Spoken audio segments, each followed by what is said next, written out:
بسم اللہ الرحمن الرحیم۔ رسول اللہ نے کئی مرتبہ فرمایا کہ اے علی، تیری نسبت مجھ سے وہی ہے جو ہارون کی موسیٰ سے تھی۔ کیا میں تمہیں ایسی چیز بتاؤں کہ اگر جس کا دامن تھامے رہو تو میرے بعد ہرگز گمراہ نہ ہوگے؟ ایک قرآن اور دوسری اہل بیت، اور جس کا میں مولا ہوں اس کے علی مولا ہیں۔ جو شخص علی کو دوست رکھے تو بھی اسے دوست رکھ، اور جو علی کو دشمن رکھے تو بھی اس کو دشمن رکھ۔ اے لوگو، ہمیشہ حق علی کے ساتھ ہے اور علی حق کے ساتھ۔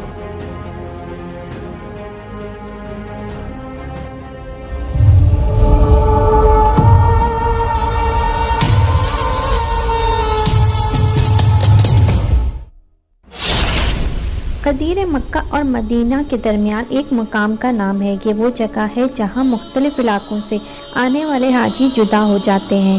یہاں سے شمال کا راستہ مدینے کی طرف، جنوبی سمت کا راستہ یمن کی طرف، مشرقی راستہ عراق کی طرف اور مغربی سمت کا راستہ مصر کی طرف جاتا ہے۔ آج غدیر نامی یہ جگہ گمنام ہو چکی ہے، لیکن ماضی میں ایک دن یہی سرزمین تاریخ اسلام کے ایک اہم واقعے کی گواہ تھی، اور یہ واقعہ 18ویں ذی الحجہ 10 ہجری کا تھا، جب آخری نبی امام الانبیاء محمد صلی اللہ علیہ وآلہ وسلم نے یہاں ایک طویل خطبہ ارشاد فرمایا تھا اور اپنے داماد اور چچا زاد علی ابن ابی طالب کو ولایت کے درجے پر فائز کیا تھا۔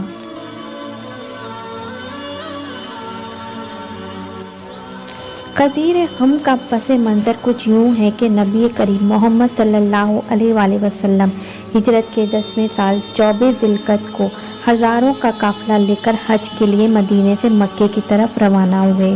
چونکہ یہ آپ صلی اللہ علیہ وآلہ وسلم کا آخری حج تھا، اس لیے یہ حجۃ الوداع کے نام سے مشہور ہوا، جس میں 90,000 سے زیادہ صحابہ کرام شامل تھے۔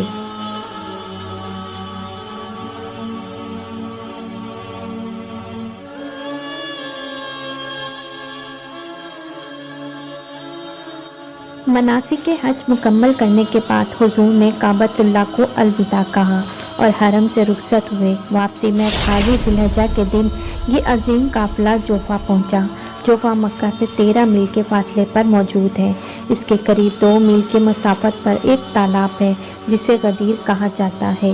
یہ مقدس قافلہ غدیر کے قریب پہنچا تو جبرائیل امین وحی لے کر نازل ہوئے اور رسول اللہ صلی اللہ علیہ وآلہ وسلم کو اللہ کا یہ حکم پہنچایا کہ آپ کو اس مقام پر امیر المومنین علی علیہ السلام کی ولایت کا اعلان فرمانا ہے۔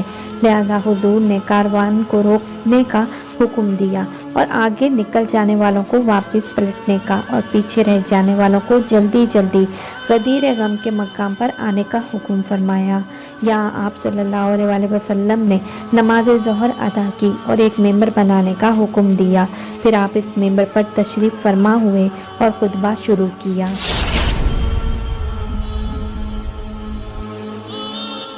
حمد و ثنا اللہ کی ذات سے مخصوص ہے۔ ہم اس پر ایمان رکھتے ہیں، اس پر توکل کرتے ہیں اور اسی سے مدد چاہتے ہیں۔ ہم برائی اور اپنے برے کاموں سے بچنے کے لیے اس کی پناہ چاہتے ہیں۔ وہ اللہ جس کے علاوہ کوئی دوسرا ہادی اور رہنما نہیں ہے۔ وہ وقت قریب ہے کہ میں دعوت حق کو لبیک کہوں اور تمہارے درمیان سے چلا جاؤں۔ تم بھی جواب دہ ہو اور میں بھی جواب دہ ہوں۔ اس کے بعد فرمایا کہ میرے بارے میں تمہارا کیا خیال ہے؟ کیا میں نے تم سے متعلق اپنی ذمہ داری کو پورا کر دیا ہے؟ یہ سن کر پورے مجمع نے رسول اللہ صلی اللہ علیہ وآلہ وسلم کی رسالت کی تصدیق کی اور کہا کہ ہم گواہی دیتے ہیں کہ آپ نے بہت کوششیں کی اور اپنی ذمہ داری کو پورا کیا۔